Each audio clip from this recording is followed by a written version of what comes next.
नमस्कार साथियों, S academy point में आपका स्वागत है। आज का हमारा टॉपिक है प्रतिरोध का संयोजन। जो हमने रेजिस्टेंस बताया था, प्रतिरोध बताया था, उसका उसका संयोजन के बारे में हमें चर्चा करनी है।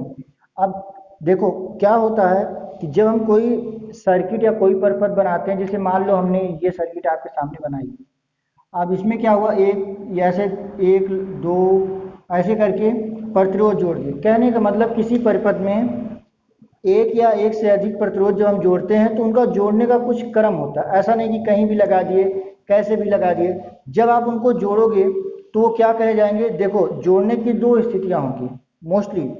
एक स्थिति होती है श्रेणी क्रम और दूसरी होती है समांतर क्रम, जो कि आपके सामने लिखी गई है। अब देखो, अब ऐसे हमें समझना है कि जैसे मान लो कि सर्किट में दो रेजिस्टेंस या तीन प्रतिरोध यूज हुए। मान लो एक ये है, एक ये है और दूसरा ये है।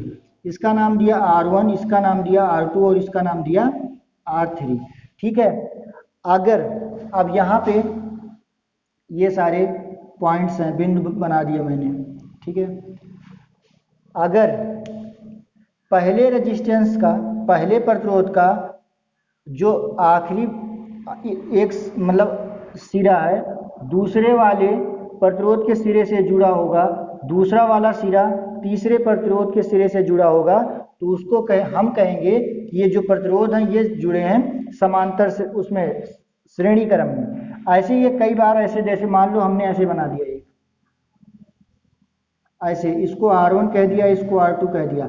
अब आपसे पूछा जाए क्या ये समांतर श्रेणी में है, सॉरी क्या ये श्रेणी में है, तो आप कहोगे जी ये श्रेणी में है। क्यों श्रेणी में है? क्योंकि इसका एक सिरा इसके R1 का एक सिरा R2 के एक सिरे से जुड़ा है। इसी प्रकार इसमें अगर हम एक और जोड़ दें तो हम ये बोलेंगे ये तीनों आपस में क्या है, एक दूसरे जुड़े हैं। क्या है ये, इसका अंतिम बिंदु इससे जुड़ा है, इसका अंतिम बिंदु या सिरा, एक सिरा इससे जुड़ा है। तो कहने का मतलब ये तीनों श्रेणी क्रम में हैं। अच्छा, ये हो गई। अच्छा, कुछ इंपॉर्टेंट बातें हम इसकी और जान लेते हैं श्रेणी की। मान लो अभी इतना हम, उसके बाद हम डिटेल में एक साथ श्रेणी का अलग और क्या कहते हैं समांतर या पार्श्व का अलग करते हैं, क्योंकि उसका थोड़ा सा छोटा सा डेरिवेशन भी है, उसको भी हमें समझना है। अब अगर इसकी बात आए तो इसमें क्या होता है, जब रेजिस्टेंस क्या हो, ये R1 R2, देखो अभी मैं डिटेल कर रहा हूं कि कैसे क्या हुआ। R1 R2 R3। अब ये क्या हुए, पिछले में क्या था, श्रेणी क्रम में ये था, मतलब श्रेणी संयोजन में ये था कि एक सिरा दूसरे सिरे से जुड़ता था। इसमें क्या है, सबका एक सिरा एक ही बिंदु पर मिला है। देखो ये पहले वाले का सिरा यहाँ पे ही मिला है, दूसरे वाले का भी यहीं पे, तीसरे वाले का भी यहीं पे। ठीक है। अब जो आगे वाला सिरा है, तीनों का आगे वाला सिरा एक ही बिंदु पे मिला है। उसी प्रकार तीनों का जो पीछे वाला सिरा है वो भी एक बिंदु पे मिला है। कहने का मतलब अगर एक सिरा दूसरे सिरे से मिले, एक प्रतिरोध का, एक किसी प्रतिरोध का एक सिरा दूसरे सिरे से मिले, दूसरा तीसरे से मिले, तो आपका श्रेणी में होगा। अगर जितने भी प्रतिरोध लगे हैं उनका सारे का एक सिरा एक ही बिंदु पे मिले, दूसरा बिंदु दूसरे सिरे पे, मतलब दूसरे बिंदु पे मिले, तो आप क्या कहोगे कि ये किसमें है, समांतर श्रेणी या पार्श्व में। पार्श्व मतलब सामने होता है। देखो ये इसके सामने है, ये इसके सामने है। कहने का मतलब ये पार्श्व या समांतर श्रेणी में, समांतर क्रम में है। क्रम जोड़ देते हैं, श्रेणी बार बार हैबिट में थोड़ा है क्रम। ठीक है, इतना आप जान लीजिए। इसके आगे हम देखते हैं।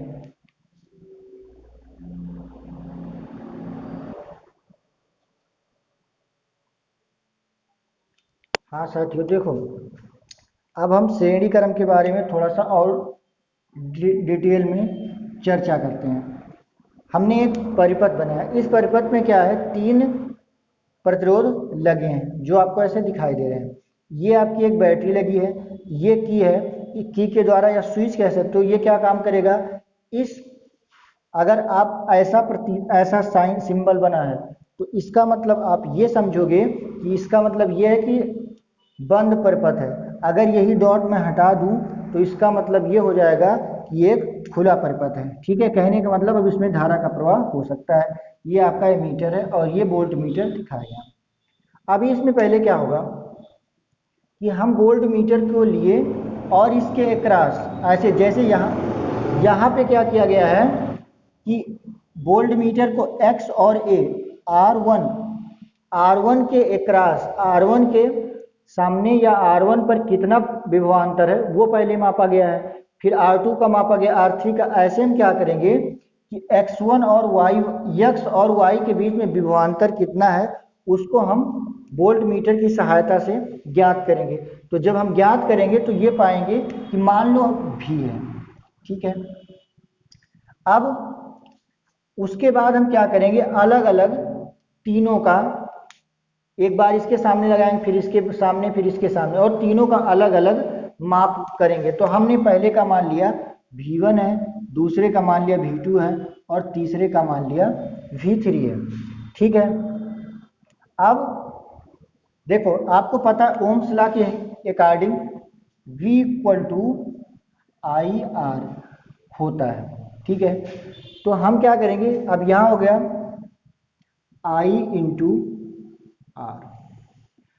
V1 को हम कैसे लिखेंगे, IR1। देखो इसमें कौन सी, इसमें सारे में I धारा ही प्रवाहित हो रही है ना। जब धारा I ही प्रवाहित हो रही है, और एक बात आप जान लीजिएगा, अगर प्रतिरोध श्रेणी क्रम में जुड़े होते हैं तो धारा सब में समान बहती है। देखो R1 में भी I धारा जाएगी, R2 में भी और R3 में भी। ठीक है, तो कहने का मतलब V2 इक्वल टू हम ऐसे लिख सकते हैं IR2 प्लस IR3। ठीक है, I आपका इधर कॉमन हो गया तो R इक्वल टू आ जाएगा R1 plus R2 plus R3। ये आपका फार्मूला निकल के आ गया कि अगर आपको, अब आगे जैसे आप ऐसे भी लिख सकते हैं up to dot dot dot RN, ये भी चीज़ आप लिख सकते हो जनरल फॉर्म में। ठीक है, कहने का मतलब अगर आपको ये क्लियर हो जाए कि ये सारे जितने प्रतिरोध लगे हैं ये श्रेणी क्रम में हैं, तो आपको सिंपली उन सारे को एक साथ ऐड कर देना है, तो आपको इक्विवेलेंट कहते हैं या समतुल्य प्रतिरोध प्राप्त हो जाता है। ठीक है, यहाँ तक तो ये आपका मैटर क्लियर हो गया। अब कुछ हम बेसिक चीजें ये जान लेते हैं कि जैसे इसमें क्या होता है श्रेणी क्रम में कि धारा सब में सेम जाएगी। अब हमें ये जानना है कि प्रतिरोधों को, प्रतिरोध का मतलब बेसिकली जैसे आप बल्ब लगा दिए, एसी लगा दिए, कूलर, ये भी एक प्रतिरोध ही है। मान लो आपने अपने घर में क्या की, सप्लाई कर दी, किसकी सप्लाई, जो वायरिंग करवानी थी वो जो श्रेणी क्रम में जुड़वा दिया। मान लो आपका एक फैन है, ये आपके घर की एसी है, दोनों आपका जोड़ दिया गया है, और ये आपकी मान लो ये बल्ब है, तीनों ऐसे जोड़े गए हैं। ठीक है, यहाँ से आपकी सप्लाई दी गई। ठीक है, अभी आपका क्या हो रहा है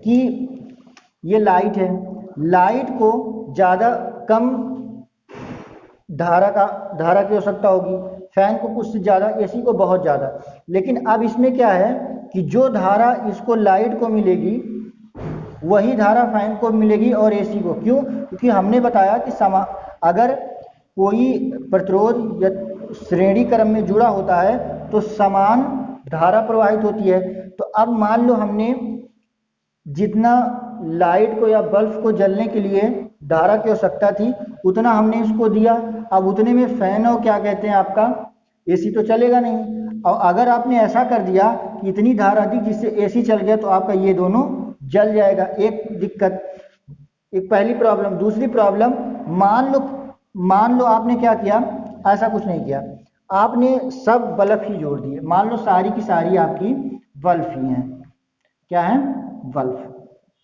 मान लो एक बल्ब ये है, दूसरी ये है, तीसरी आपकी ये बल्ब है, तीन आपने क्या किया, बल्ब जोड़ दी। ठीक है, अब कैसे जोड़े हैं, श्रेणी क्रम में। मान लो आपने वायरिंग करवा रखी थी श्रेणी में, 3 बल्ब आप लगाए थे, अभी आपके साथ क्या हुआ कि आपकी एक बल्ब फ्यूज हो गई।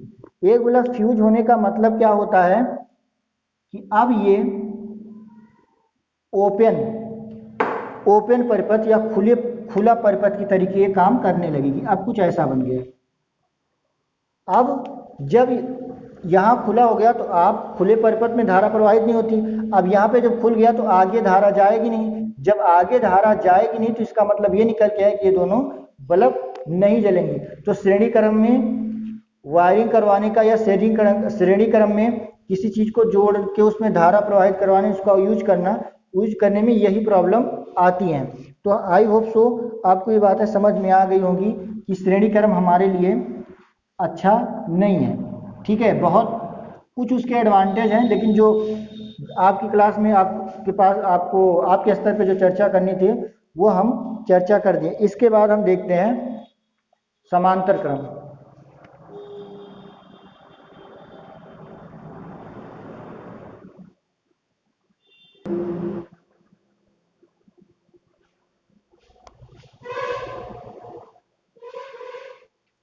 साथियों, अब हम पार्श्व क्रम देखेंगे। इसमें क्या है, हमने आपका डायग्राम बना दिया है। अब इसमें समझना है, जैसे हमने श्रेणी क्रम में बताया था कि सारे प्रतिरोधों में एक ही धारा प्रवाहित होती है, ऐसे इसमें क्या होता है कि सारे प्रतिरोधों में धारा अलग अलग प्रवाहित होती है, वोल्टेज या विभव समान होता है।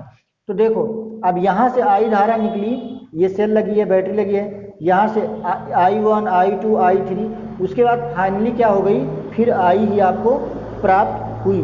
और इसके अक्रॉस जो वोल्टेज होगा वो भी होगा, मतलब वोल्टेज जो होगा, विभव जो होगा वो कितना होगा, उसको हम मानेंगे कि हमारा विभव भी है।